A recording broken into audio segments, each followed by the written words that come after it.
जय गुरु जी। ओम नमः शिवाय। शिव जी सदा सहाय। ओम नमः शिवाय। गुरु जी सदा सहाय। सभी संगत जी को जय गुरु जी।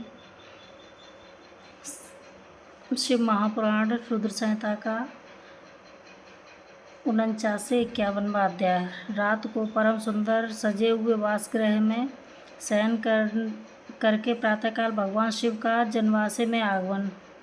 ब्रह्मा जी कहते हैं, तात तदनंतर भाग्यवानों में श्रेष्ठ और चतुर गिरिराज हिमवान ने बारातियों को भोजन कराने के लिए अपने आंगन को सुंदर ढंग से सजाया तथा अपने पुत्रों एवं अन्य पर्वतों को भेजकर शिव सहित एवं देवताओं को भोजन के लिए बुलाया। जब सब लोग आ गए तब उनको बड़े आदर के साथ उत्तमोत्तम भोज्य पदार्थों का भोजन कराया। भोजन के पश्चात हाथ मुंह धोकर कुल्ला करके विष्णु आदि सब देवता विश्राम के लिए प्रसन्नतापूर्वक अपने अपने डेरे में चले गए। मैना की आज्ञा से साध्वी स्त्रियों ने भगवान शिव से भक्तिपूर्वक प्रार्थना करके उन्हें महान उत्सव में परिपूर्ण सुंदर बास भवन में ठहराया। मैना के दिए हुए मनोहर रत्न सिंहासन पर बैठकर आनंदित हुए शंभु ने उन बास मंदिर का निरीक्षण किया।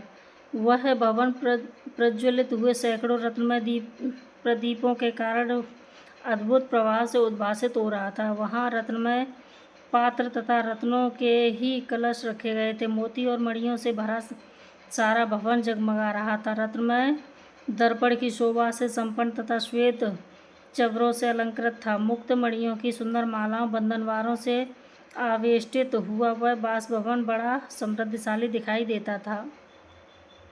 उनकी कहीं उपमा नहीं थी। वह महादिव्य अति विचित्र परम मनोहर तथा मन को आह्लाद प्रदान करने वाला था।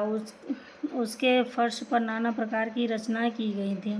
बेलबूटे निकाले गए थे। शिव जी के दिए हुए वर का ही महान एवं अनुभव प्रभाव दिखता था। वह शोभाशाली भवन शिवलोक के नाम से प्रसिद्ध किया गया था। नाना प्रकार के सुगंधित श्रेष्ठ द्रव्यों से सुवासित तथा सुंदर प्रकाश से परिपूर्ण था। वहाँ चंदन और अगर की सम्मिलित गंध फैली रही थी। उस भवन में फूलों की सेज बिछी हुई थी। विश्वकर्मा का बनाया हुआ वह भवन नाना प्रकार के विचित्र चित्रों से सुसज्जित था। श्रेष्ठ रत्नों की सारभूत मणियों से निर्मित सुंदर हारों द्वारा उस वासगृह को अलंकृत किया गया था। उसमें विश्वकर्मा द्वारा निर्मित कृत्रिम वैकुंठ, ब्रह्मलोक, कैलाश, इंद्र भवन तथा शिवलोक आदि दिख रहे थे। ऐसा आश्चर्यजनक शोभा से संपन्न उस बासभवन को देखकर गिरिराज हिमालय की प्रशंसा करते हुए भगवान महेश्वर बहुत संतुष्ट हुए। वहाँ अति रमणीय रत्न जड़ित उत्तम पलंग पर परमेश्वर से बड़ी प्रसन्नता से लीलापूर्वक सोए। इधर हिमालय ने बड़ी प्रसन्नता से अपने समस्त भाई बंधु एवं दूसरे लोगों को भी भोजन कराया तथा जो कार्य शेष रह गए थे उन्हें भी पूर्ण किया। शैलराज हिमालय इस प्रकार आवश्यक कार्य में लगे हुए थे और प्रियतम परमेश्वर शिव शयन कर रहे थे। इतने में ही सारी रात बीत गई और प्रातःकाल हो गया। प्रातःकाल होने पर धैर्यवान उत्साही पुरुष नाना प्रकार के बाजे बजाने लगे। उस समय श्री विष्णु आदि सब देवता सानंद उठे और अपने इष्ट देवेश्वर शिव का स्मरण करके वहाँ से कैलाश को चलने के लिए जल्दी जल्दी तैयार हो गए। उन्होंने अपने वाहन को सुसज्जित कर लिए। तत्पश्चात धर्म को शिव के समीप भेजा। योग शक्ति से संपन्न धर्म नारायण की आज्ञा से वासगृह में पहुंचकर योगीश्वर शंकर के समयोचित बात बोले। प्रथम गणों ने के स्वामी महेश्वर, उठिए उठिए, आपका कल्याण हो। आप हमारे लिए भी कल्याणकारी होइए। जनवासे में चलिए और वहाँ सब देवताओं को कृतार्थ कीजिए। धर्म की यह बात सुनकर भगवान महेश्वर हंसे। उन्होंने धर्म को कृपा दृष्टि से देखा और सैया त्याग दी।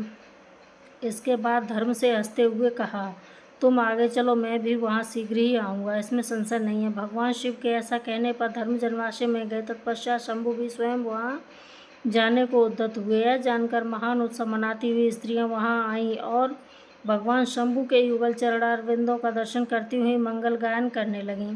तदनंतर लोकाचार का पालन करते हुए शंभु प्रातःकालिक कृत्य करके मैना और हिमालय की आज्ञा ले जनवासे को गए। मुने उस समय बड़ा भारी उत्सव हुआ। वेद मंत्रों की ध्वनि होने लगी और लोग चारों प्रकार के बाजे बजाने लगे। अपने स्थान पर आकर शंभु ने लोकाचारवश मुनियों को, विष्णु को और मुझको प्रणाम किया। फिर देवताओं आदि ने उनकी वंदना की। उस समय जय जयकार, नमस्कार तथा वेद मंत्रोच्चारण की मंगलदायिनी ध्वनि होने लगी। इससे सब ओर कोलाहल छा गया। राधे राधे।